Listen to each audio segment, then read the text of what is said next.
মেলা দখল নিয়ে তৃণমূলের গোষ্ঠীদ্বন্দ্ব। দুর্গাপুরে বিখ্যাত কল্পতরু মেলার কার দখলে থাকবে, পুরনো কমিটি নাকি বর্তমান কমিটি?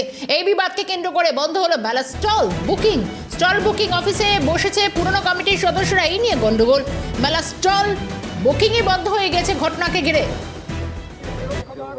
মেলা দখল নিয়ে তৃণমূলের গোষ্ঠীদ্বন্দ্ব একবার দেখায় ঝামেলার সূত্রপাত।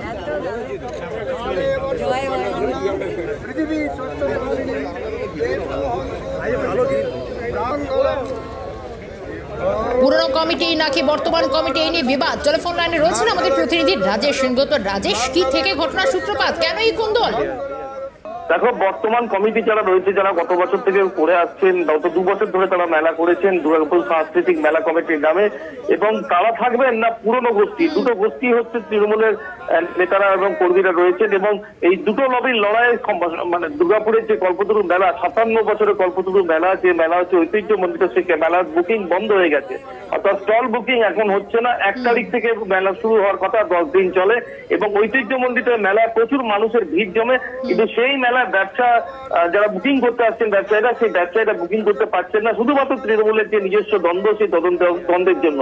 মন্ত্রী বলেছেন, রাজ্যের মন্ত্রী যিনি রয়েছেন প্রদীপ মজুমদার, তার বক্তব্য, তাকে মেলা কমিটির সভাপতি যিনি রয়েছেন অনিন্দ্র মুখোপাধ্যায়, তিনি জানিয়েছেন একটা অস্বস্তিকর পরিবেশ রয়েছে, তার জন্য এখানে বুকিংটা শুরু করা যাচ্ছে না। পুলিশের নজরদারি শুরু হয়েছে বুকিং অফিসের সামনে, এবং তার থেকেও বড় কথা হচ্ছে গোটা ঘটনাকে ঘিরে কিন্তু শাসক দলকে বিঁধেছে বিরোধীরা একজোট হয়ে, যে এখানে কাঠপাড়ির লড়াই এবং এলাকা কার দখলে থাকবে মেলা, সেটা নিয়ে কিন্তু বিতণ্ডা বেঁধেছে, এবং সেই মেলার জৌলুস সাহায্যে মেলাকে কালিমালিপ্ত করা হচ্ছে। অবিলম্বে পুলিশকে হস্তক্ষেপের দাবি তারা জানিয়েছে। ভোটের ওপর কিন্তু এই গোষ্ঠীদ্বন্দ্বে ওদিকে এই কোন্দল, এবং শুধু তাই নয়, এই স্টল বুকিংই বন্ধ হয়ে গিয়েছে। ব্যবসায়ীরা কতটা শঙ্কার মধ্যে, শুনবো। আমার মতো ক্ষুদ্র ব্যবসায়ী ঘুরে গেল। হ্যাঁ, এখানে কোনো একদম পুরো অব্যবস্থিত যে কে বুকিং করবে বা কে বুকিং নেবে আজও বুঝতে পারছি না। আজও মেলাটা হবে কিনা এবার 7-8 দিন ধরে ঘুরছি আমরা। মেলা কমিটির প্রেসিডেন্ট অনিন্দিতা মুখোপাধ্যায় তিনি কি জানাচ্ছেন, শুনবো। মন্ত্রীদের সঙ্গে দুজনের সঙ্গেই কথা হয়েছে। মাননীয় মন্ত্রী প্রদীপ মজুমদার সাহেব, মাননীয় মন্ত্রী মলয় ঘটক সাহেব, মাননীয় আমাদের জেলা সভাপতি আছেন নরেন্দ্রনাথ চক্রবর্তী মহাশয়, সবার সঙ্গেই কথা হয়েছে। সবাই আশা করছেন যে আলোচনার মাধ্যমে ঠিক হয়ে যাওয়া উচিত। রাজ্যের পঞ্চায়েত মন্ত্রী প্রদীপ মজুমদার এবং বিজেপি বিধায়ক লক্ষণচন্দ্র ঘড়ুই উভয়ের বক্তব্য। অনেকদিন আগেই ওদের বলে দিয়েছিলাম যে যদি কোনো রকম অস্বস্তির কারণ থাকে টেন্ডার করে দিতে।